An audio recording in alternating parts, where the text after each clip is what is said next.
Assalamualaikum warahmatullahi ta'ala wabarakatuh. Selamat berjumpa kembali di channel Madura Manis ini. Aku mohon bantuan yang belum subscribe, yang belum support, yang jadi penonton baru, yang jumpa dengan channel ini. Aku mohon bantuan subscribe dan aktifin loncengnya agar kalau ada video baru dari channel Madura Manis ini, Andalah yang tahu pertama.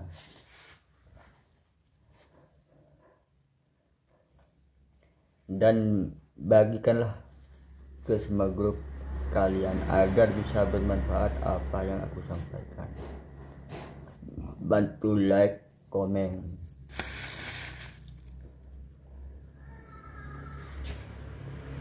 Marilah kita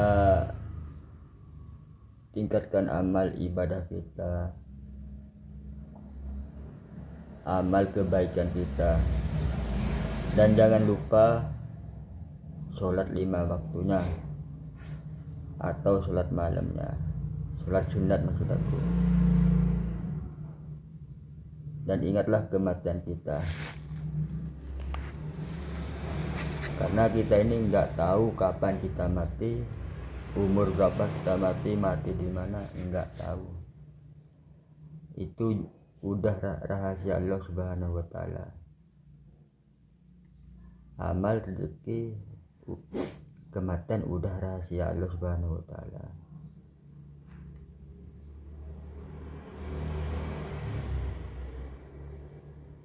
Kita ini harus kerjasama. Tanpa kerjasama nggak bakalan bisa sukses. Contohnya kalau main sepak bola itu kan harus kompak antara kesebelasan dan kesebelasan lain. Itu harus kompak. Ya kalau masih belum mulai masih ngumpul. Kalau sepak bola itu kan masih kumpul di tengah. Kalau Piala Dunia simpelnya masih ngumpul di tengah, nyanyi lagu kebangsaan negaranya. Nah, setelah kumpul berpecah, terus tinggal dua orang, kapten sama kapten. Terus kita bersalaman, kapten sama kapten itu berpencar. Jangan ngomong kalau semuanya kayak Armando Maradona itu ya. Pemain kan itu kan dulu ya, pemain terbaik di lapangan hijau.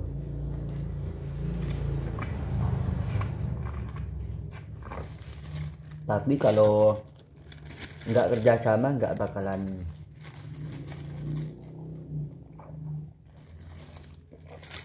baik itu Maradona itu.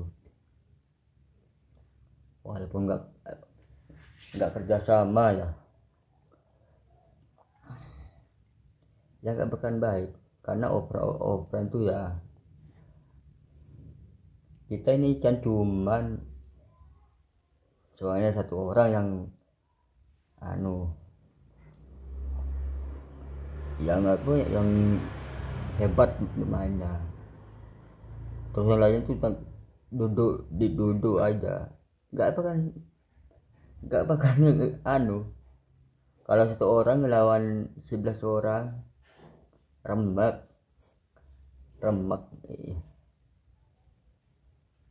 Walaupun dia pemain terbaik, kalau satu orang melawan 11 orang bisa remek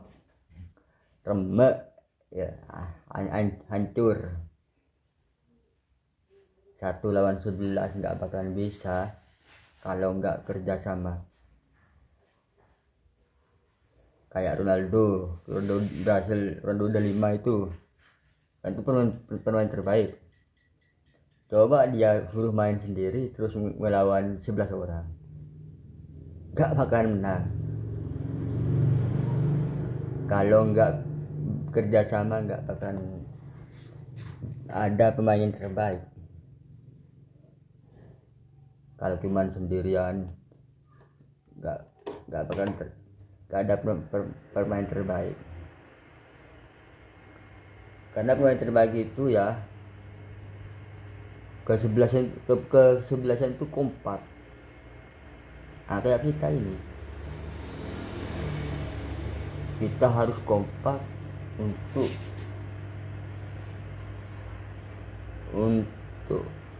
kebaikan. Karena kalau masalah dunia ini, masalah uang itu yang nggak ada cukupnya, selalu koma. Kata cukup nggak ada, titik nggak ada, selalu koma, kurang terus, selalu kurang terus kalau masalah dunia itu. Jadi orang ini jangan diperbudakkan, buat budak sama uang, jangan.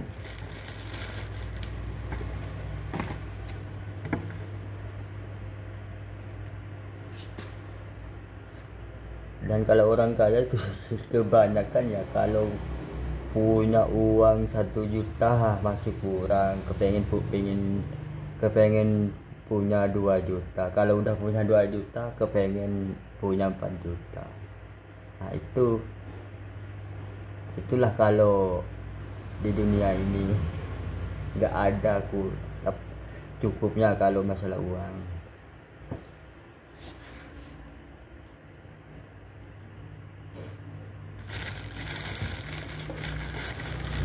Carilah uang sebanyak-banyaknya, tapi jangan sampai diperbudak oleh uang.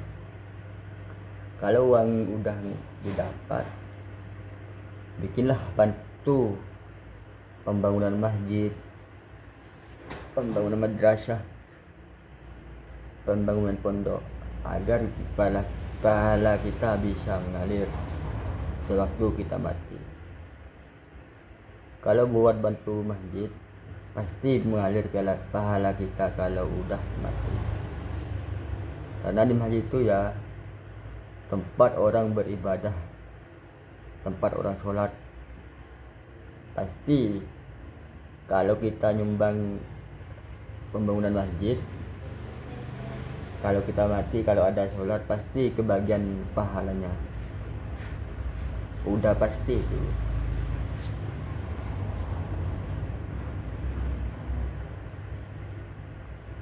Ya kalau uang kita buat beli pulsa, buat leban, ya nggak bakal mengalir, pahalanya. Ya kalau beli pulsa buat HP tahu apa, ya nggak bakal mengalir. Kalau dibuat menyumbang pembangunan masjid, menyumbang pembangunan pondok, atau dibagiin ke fakir miskin atau anak yatim, itu pasti mengalir pahala kita setelah kita mati. Kalau sholat ini cuman yang dapat pahala cuman masa hidupnya doa aja. Dan jangan sampai ninggalin sholat yang 5 waktunya, jangan sampai ditinggalkan.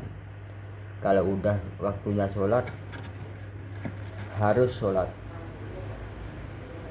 jangan sampai terlambat.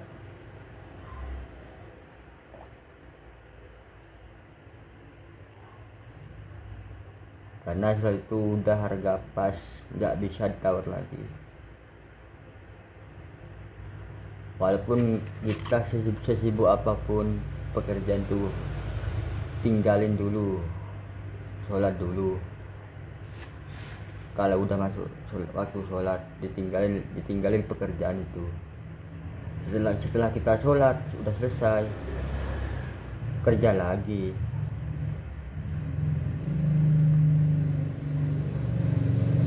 Gak ada ceritanya orang sakit tuh karena sholat, gak ada ceritanya. Kalau sakit gara-gara kerja, banyak ceritanya.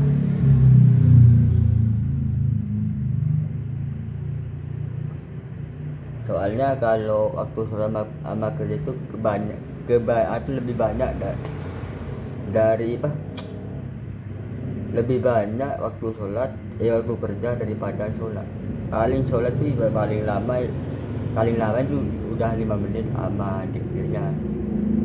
Kalau kerja di sawah dari pagi pulang jam 11 udah 5 jam. Udah sisa berapa itu mas sholat cuma 5 menit. Pergi sawah 5 jam. Tapi ya kebanyakan ya aku sering duduk sama orang yang sering tidur itu kalau mau sholat Jumat di masjid. Ya itu orang tani.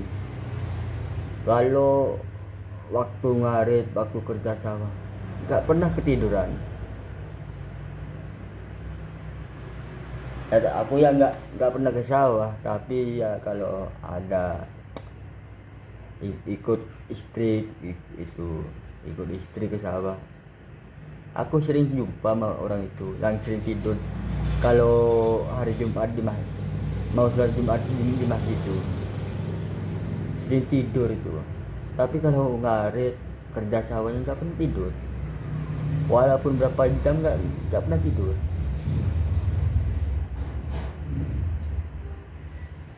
Tapi kenapa kalau mau sholat Jumat di masjid jangan 1 jam, udah sholat sunat duduk nggak sampai 5 menit, nggak sampai 1 menit udah tidur. Nanti kalau yang baca khutbah itu selesai baru dia bangun. Kan kalau hari Jumat kan 2 kali yang baca khutbah. Itu khutbah pertama bangun dia. Nanti kalau udah baca lagi imam itu tidur lagi. Nanti kalau udah baca doa yang mau sholat tuh ya bangun dia. Tapi nggak ambil duduk lagi, bangun tidur langsung sholat. Aku udah ngomong sama dia harus ambil duduk lagi gitu, tapi dia nggak peduli apa yang aku omongin sama dia. Tapi nggak apa-apa, pokoknya aku udah ngomong sama dia.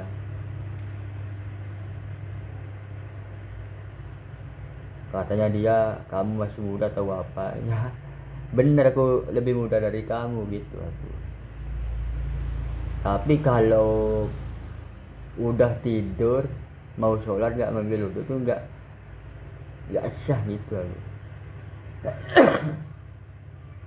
Soalnya udah batal, kalau ketiduran tuh wudhunya udah batal. Tapi dia gak peduli sama apa yang aku ngomongin, langsung sholat aja. Ya nggak apa-apa, pokoknya aku udah ngingatin. Kalau soal kerja dia mau cari uang tuh nggak pernah ketiduran, sampai dia diperbudak oleh duniawi. Kalau udah megang uang udah nggak ingat apa-apa orang itu. Iya, kan keluarganya ada yang kerja di Saudi, ada yang kerja di Jakarta. Pokoknya kalau dapat kiriman itu udah foya-foya ya orang itu. Nggak mau mikir ke belakangan, nggak mau mikir ke belakangnya. Pokoknya megang uang dia foya-foya, nggak mau mikir apa mau makan besok, nggak pernah mikir kayak itu.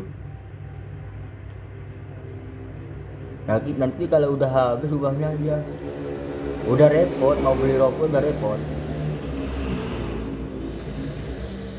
Kadang-kadang hutang ke tuku sama tetangganya, kadang-kadang nggak rokokan.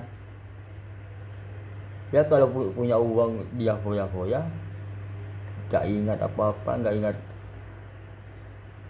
hari besoknya, nggak diingat kalau udah megang uang itu. Maunya udah kalau megang uang itu mau ngabisin sekaligus. Nggak tahu anaknya, keluarganya kerja di Saudi, di Jakarta, nggak tahu orang itu mau dapat uang itu susahnya kayak apa, nggak tahu. Pokoknya megang uang udah deh, udah nggak ingat apa-apa.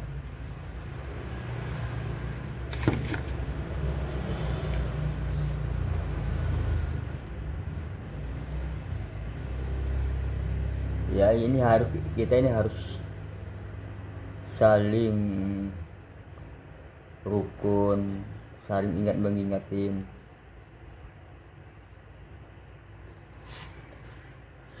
Dan jangan lupa sholat 5 waktunya.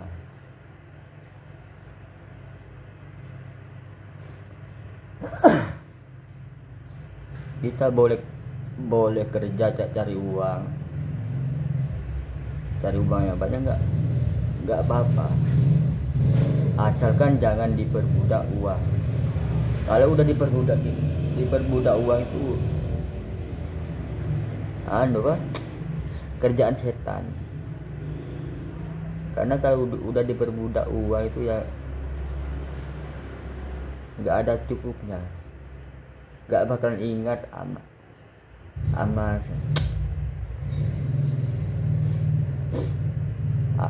dia bisa menghalalkan segala cara kalau punya uang. Ya itulah yang dimaksud diperbudak uang itu.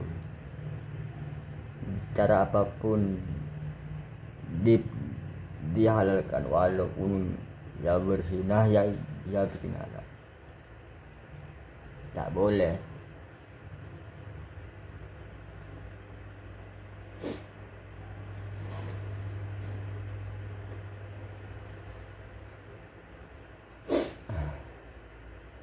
Walaupun kita megang uang banyak, ya jangan lupa amal sang pencipta. Jangan lupa sholatnya 5 waktunya, jangan lupa, jangan sampai ditinggalkan. Jadikanlah uang itu alat, bukan dibuat tujuan. Kalau dibuat tujuan tuh pekerjaan setan, karena gak ada cukupnya. Kalau masalah uang manusia itu selalu koma, gak ada titiknya. Jadikan alat uang itu agar uang itu bisa berguna bagi kita, bisa menemani kita sewaktu kita mati. Kalau bantu buat pembangunan masjid,